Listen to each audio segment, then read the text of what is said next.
কাল রাতে রান্না করতে করতে প্রচন্ড গলায় ব্যথা করছিল। তো সেই জন্য করে আর খাইনি, শুয়ে বসেছিলাম। তো হ্যালো এভরিওয়ান, কেমন আছো তোমরা সবাই? আশা করি ভালো আছো। তো সকাল সকাল উঠে পড়েছি।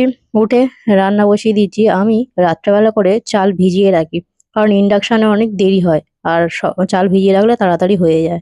ভোরবেলা যখন অ্যালার্ম বাজে, তখন মনে মনে ভাবি যে উঠবো না, চুপচাপ চেপে শুয়ে থাকবো।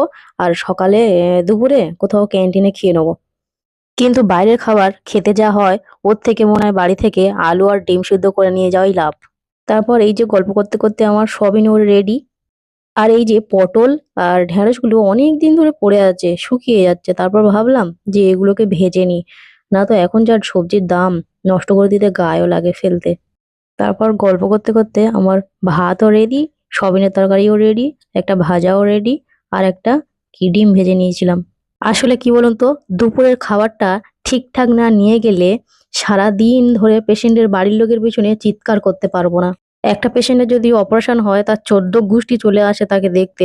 মনে হয় যেন সে আর হসপিটাল থেকে বাড়ি যাবে না, ওইখান থেকে সোজা নরকে চলে যাবে। পর যে মা বাবা আমাকে সারাদিন মনের জোর শরীরের জোর সবকিছু দেয়, তাদেরকেও সেবা দিয়ে দিলাম। দেওয়ার পর আমিও খেয়ে নিলাম। শুনেছি ভক্তের পেট ভরে গেলে ভগবানেরও পেট ভরে যায়। আর এমনি ছোটবেলা থেকে আমার মিষ্টির প্রতি প্রচুর লোভ। ভগবানকে দিয়ে মনে মনে ভাবি যে আমি কখন খাবো। তারপর লাগিয়ে নিলাম পারফিউম, আর লাগালাম সানস্ক্রিন, যেটা না লাগালে আমার সারা দিনটাই খারাপ যায়, আর দিন শুরুই হয় না। সানস্ক্রিন সবসময় লাগানো উচিত, রাতে বলো দিনে বলো। সানস্ক্রিন লাগালে মুখে একটা আলাদাই গ্লো দেয়। চলো এবার রেডি হয়ে আমি বেরিয়ে পড়ি। আমার আবার ট্রেন আছে, আবার এক জায়গায় যেতে হবে। তো ভিডিওটা ভালো লাগলে অবশ্যই কমেন্টে জানিও, আর ফলো করতে ভুলো না গাইস। Tata, by.